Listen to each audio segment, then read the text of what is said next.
On the evening of the 8th of May, 2025, a man in white stepped onto the most famous balcony on earth, and more than 100,000 people screamed his name into the Roman night.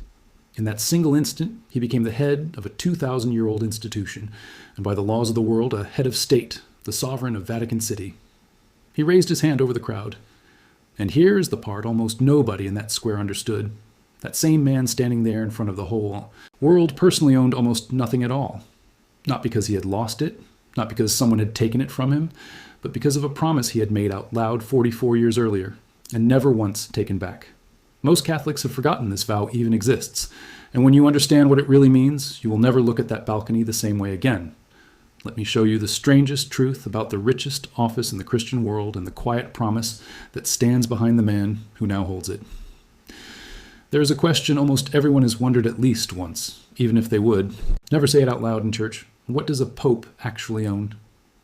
Think about it honestly for a second. He lives in the Vatican, surrounded by some of the greatest art and treasure human hands have ever made. Michelangelo on the ceiling, gold on the altars, libraries worth more than entire nations. It looks to the outside eye like the wealthiest address on the planet, so surely the man at the center of all of it must be rich, beyond imagining. And the answer for this pope is so far from what you would guess that it turns the whole question upside down.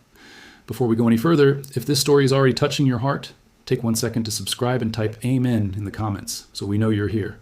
And tell us where in the world you are watching from tonight. Because what you are about to hear is not a legend, and it is not an exaggeration. It is real. It is documented, and it reaches back to a single day in the summer of 1981. Let's start there. Because to understand the man on that balcony, you have to understand a much younger man kneeling in a chapel decades before anyone dreamed he would matter to the world. His name then was Robert Francis Prevost, born on the 14th of September, 1955 in Chicago, a working city, a working family. His mother, Mildred Martinez, was a woman of deep faith, a catechist who taught the faith to others. His father, Louis Marius Post, worked and raised his sons. This was not a family of wealth or titles. This was an American household where a boy learned early to pray. And that boy did something that even then was becoming rare. As a young man, he entered a religious order, not just the priesthood, but an order. There is a difference, and that difference is the entire hinge of this story. He joined the order of St. Augustine, the Augustinians. It is one of the ancient mendicant orders of the Church, and that word, mendicant, is going to matter enormously in a moment. Let me pause on that word because most people have never heard it, and it holds a key. A mendicant order is at its root a begging order. Centuries ago, while other communities of monks lived behind high walls on lands that made them wealthy, a new kind of religious life was born in the Church. Friars who owned no estates, who went out among ordinary people, and who lived on what was freely given. The word itself comes from the Latin for begging. These were men who chose deliberately to depend on the generosity of others rather than to secure themselves. St. Augustine's followers stand in that tradition, and so the moment Robert Post entered that order, he was stepping onto a road that pointed from the very first day away from everything the world calls security and toward a life of holding nothing back for himself. On the 2nd of September 1978, Robert Post made his first profession of vows, and on the 29th of August 1981, he made his solemn vows, the perpetual ones, the lifelong ones, the kind you do not walk back. In June of 1982, he was ordained a priest. Now hold that date in your mind, the 29th of August 1981. Because on that day in that chapel, that young man promised 3 things before God: chastity, obedience, and poverty. And it is that third word, poverty, that most Catholics have quietly forgotten, and that changes everything about the man on the balcony. Here is the part most people never realized.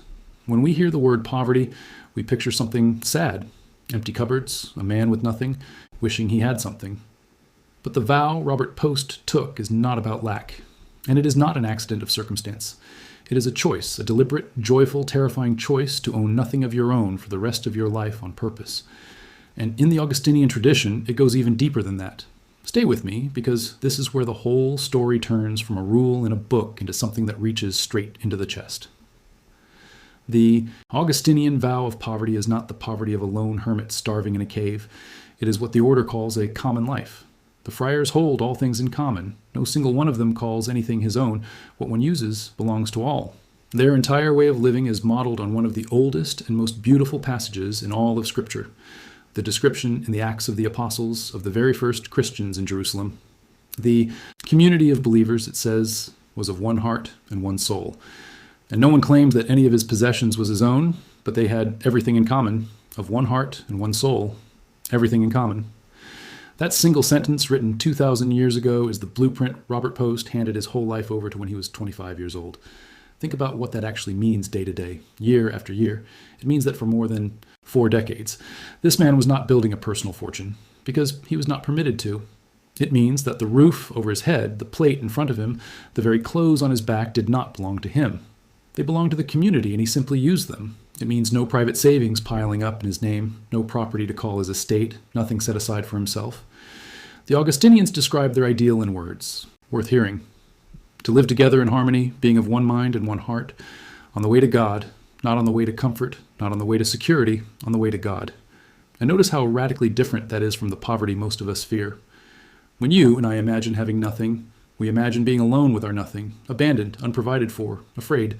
But the common life turns that fear inside out.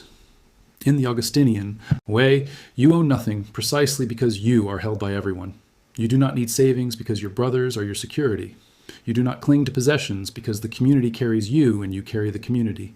It is poverty without abandonment, emptiness without loneliness. A man lays down everything he might have grasped for himself, and in exchange he is caught, held, and carried by a family bound to him for life. Now, that is the trade Robert Prevost made at 25. He gave up owning, and he received belonging. There is a phrase Augustinians return to again and again, drawn from the heart of their founder's rule, that the first reason they have gathered into one is to live in harmony in the house and to have one heart and one soul reaching toward God. One heart, one soul. Not many private lives running side by side, but a single shared life. To step into that is to stop asking the question that quietly rules most human beings. What is mine? And to begin asking a different one entirely. What is ours? For 44 years, that was the only question Robert Prevost was allowed to ask. And here is the reveal that most Catholics have never stopped to consider. That vow did not expire. It was not a phase of his youth that he grew out of. It was solemn. It was perpetual. He never took it back, which means that on the 8th of May 2025, when the newest pope in the world stepped onto that balcony, the promise he had made in 1981 was still binding him. Still true, still the shape of his life. Now let that collide with what he had just become. Because this is not just any pope. Pause on this, because it has never happened before in the entire 2,000-year history of the Church. Robert Potts is the first pope ever to come from the order of St. Augustine, the very first. In all those centuries, all those hundreds of successes of Peter, no one had ever risen from that particular mendicant order until him. A son of Augustine on the chair of Peter for the first time in history, and with him onto that throne came the vow. So picture the collision. On one side, the office, the oldest continuous institution on earth, a man who is now in the eyes of international law, a deity sovereign, a head of state, surrounded by the accumulated art and history and treasure of centuries, and on the other side, the man himself personally bound by a promise to call nothing his own, to hold everything in common, to keep for himself essentially nothing. And there is a detail hidden in the very name he chose that most people rushed right past. When he stepped into that role, he took the name Leo, becoming Pope Leo XIV. He deliberately reached back across the years to echo Pope Leo XIII, a name remembered in the Church above all as the Pope of the poor, of the worker, of the ordinary laboring man whose dignity the world was trampling. Of all the names in all of history he could have taken, an Augustinian friar who had spent his life among the forgotten reached for the name of the Pope who stood with the forgotten. That was not a small choice. It was a signal, the first thing he said to the world without saying a word. This is a man, it told the cardinals watching him, who has not left the poor behind. And they had every reason to believe it because his whole life was the proof. Hold on to that because it deepens the mystery.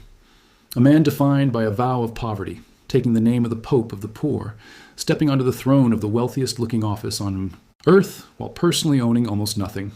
Every layer of it points in the same direction. Both of those things are true at the same time. And that contradiction, that impossible, beautiful contradiction, is the real answer to the question everyone secretly asks. What does this Pope own for himself, personally? Almost nothing. And he chose it that way on purpose before the world had ever heard his name. Let me plant a question in your mind and ask you to carry it with me. If a man wanted power, if a man wanted comfort, if a man wanted anything the world offers, is this the road he would take? Hold that question because his whole life is the answer. And the answer is stranger and more moving than you expect. Let's go back to the boy, because the roots of this run deep. Long before the vows, Robert Vost was already drawn toward this life. As a young man, he attended an Augustinian Seminary High School, a school run by the very order he would one day join near Holland in the state of Michigan. Think about that. Most teenagers are dreaming about everything they want to have one day. This one was already walking toward a life defined by everything he would deliberately give up. The pull was there early, and when he entered the order and made those vows, he was not stumbling into poverty. He was choosing it with his eyes open the way a man chooses the thing he loves most, and then he lived it. That is the part that matters, because it is one thing to make a promise at 25 in the emotion of a chapel. It is another thing entirely to still be keeping it quietly decade after decade when no one is watching, and no one would blame you for softening. Here is where his story does something that should stop you cold. Robert Prevost did not just live the vow at the bottom. He rose. He rose all the way to the top of his own order. From 2001 to 2013, he served as prior general of the Augustinians, the worldwide leader of the entire order, the head of it. For 12 years, he governed Augustinian communities across the globe, traveling to dozens of countries, carrying the weight of the whole order on his shoulders. And through all of it, the vow held. Being the leader of an order of poverty does not make you rich. It makes you the servant of the poverty you lead. He reached the summit of his religious family, and still personally he owned nothing of his own. Now watch what he did next, because this is the detail that tells you everything. And when his term as the worldwide leader ended, a man like that could have stayed near the center. He had spent 12 years in Rome at the heart of the church, knowing everyone, trusted by everyone. He had every credential and every connection a man could want. The comfortable path was obvious. Stay close to power. Stay near the marble. He did the opposite. In 2015, he went back to Peru, to Chiclayo, one of the poorer corners of that country, as its bishop. He had loved Peru since he first arrived there as a young missionary, and he went back to serve the poor, the ones who could give him nothing in return. He stayed there until 2023. A man who had led an entire order across the world, choosing the dust of a poor face over the comfort of the center, known everywhere he went for the simplicity of his life, and understood what those missionary years had already asked of him long before he was anyone the world would notice. He had gone to Peru as a young man and done the thing that most people, if they are honest, would find nearly unthinkable. He learned the Azis language until it was his own. He walked the roads. He ate what the people ate and lived the way the people lived. He loved that country so completely that in time he became one of its own, a naturalized citizen of Peru, a son of the Andes who had been born on the south side of Chicago. This was not a man collecting experiences to put behind him. This was a man giving his life away in installments year after year to people who had no way to repay him. The vow of poverty was not a line in a document he had signed and filed. It was the daily texture of a life spent among those who had least and choosing again and again to stand exactly there. Do you see the pattern now? Twice this man stood at a height. Most people spend their whole lives climbing toward. And twice he chose to go lower, toward the poor, toward the ones who could not repay him. That is not an accident of personality. That is a vow lived out loud over and over when he thought no one important was watching. And that is the man who walked onto the balcony on the 8th of May, 2025, as Pope Leo XIV, not a prince who had been handed everything, a friar who had spent his whole adult life deliberately letting go of everything. Now let me show you the paradox at its sharpest, because the modern world has a strange way of underlining exactly how little this man kept for himself. Even a pope carries the ordinary threads of the life he was born into. Robert Post was born in the United States, and under the laws of his birth country. An American citizen can still be bound by the everyday obligations of that citizenship, even the requirement to file taxes with his home country, no matter where in the world he lives and no matter how high he rises. Sit with the strangeness of that image for a moment, the successor of St. Peter, a head of state in his own right. A man who, by the vow of his order, calls nothing on this earth his own, and who may still on paper be an ordinary citizen with ordinary paperwork like any other person born in Chicago. The most exalted office in the Christian world resting on the shoulders of a man who kept for himself essentially nothing. That is the paradox the title promised you. Not a number, not a bank balance, something far more powerful than a number. A man who leads everything and personally owns almost nothing, and who arranged it that way himself on purpose. 44 years before the world ever knew his name. Let me plant one more. Question before we reach the heart of this. Why does any of it matter to you watching wherever you are tonight? What does an old promise made in a chapel in 1981 by a young man you had never heard of have to do with your life? Hold that. The answer is coming, and it is closer to home than you think. Because here is what the vow of poverty is really about. It was never truly about money. Read the words of the Acts of the Apostles. Again, of one heart and one soul, everything in common. The point of it was never emptiness. The point was freedom. A man who owns nothing cannot be owned by anything. A man who has let go of the need to possess has nothing left to protect, nothing left to lose, nothing that can be used to bend him or buy him or frighten him. Everything he has already given away. And a man like that is free in a way the rest of us can only ache toward. That is the quiet secret, hiding inside a word most Catholics forgot. When Robert Post knelt down in 1981 and promised to own nothing, he was not signing away his freedom. He was purchasing it. He was buying at the price of everything he might have kept for himself. The one thing almost no one on earth ever gets to have. A life that cannot be bought. And here is why. That should stop every one of us in our tracks. The world is full of powerful men who are underneath the power completely, owned by what they are terrified to lose, owned by the fortune they must protect, owned by the image they cannot let slip. The higher they climb, the more they have to guard, and the less free they become. Robert Prevost climbed higher than almost any human being on earth, all the way to the chair of Peter, and arrived there with nothing to guard, nothing that could be threatened, nothing that could be taken because he had already given it all away. Think of how rare that is, a man at the very top of the world with empty hands and nothing to defend. That is not a weakness. That is the freest a human being can possibly be. He walked into the most watched office on the planet, already unable to be bribed because there was nothing left in his own name to add to. And that is why the image on the balcony is so much heavier than it looks. The world saw a man in white and thought there stood the head of a great and wealthy institution. But the truth underneath the white cassock is the exact reverse. There stood a man who had spent 44 years making sure that none of it would ever belong to him. The treasures around him were not his. The palace was not his home in the way a home is ours. He was, and by his vow, remains a friar who holds all things in common with his brothers and calls nothing his own. A man who arrived at the summit of the world carrying personally almost nothing. He gave everything away, and in giving it away, he became free enough to carry the weight of more than 1 billion souls. Now let me give you back the questions I planted. Why would a man take this road if he wanted power or comfort? And why should it matter to you tonight? Here is the answer to both, and it is the same answer. Because the thing Robert Post understood as a young man, the thing he bet his entire life on, is something every one of us secretly knows and spends our lives forgetting. That what we own does not make us free. More often, it owns us. We spend our years gripping, protecting, accumulating, afraid of losing the things we have gathered around ourselves. And this quiet man from Chicago did the opposite. He opened his hands early, and he never closed them again. And by the end of that road, the man with the least in his own name was handed responsibility for the most. You do not have to take a vow in a monastery to feel the pull of that truth. Every one of us in our own life is holding on to something too tightly, a grudge, a fear, a possession we think we cannot live without, a plan for our life we will not surrender even when God is clearly asking for our hands to open. And what this Augustinian friar shows us without ever preaching a word of it is that the open hand is not the weak hand. It is the free one. The promise he made in 1981 was still binding.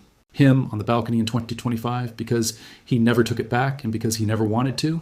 44 years of holding nothing so that in the end he could hold everyone. So here is my question for you tonight, and I would genuinely love to read your answer in the comments below. What is the one thing you are still gripping too tightly?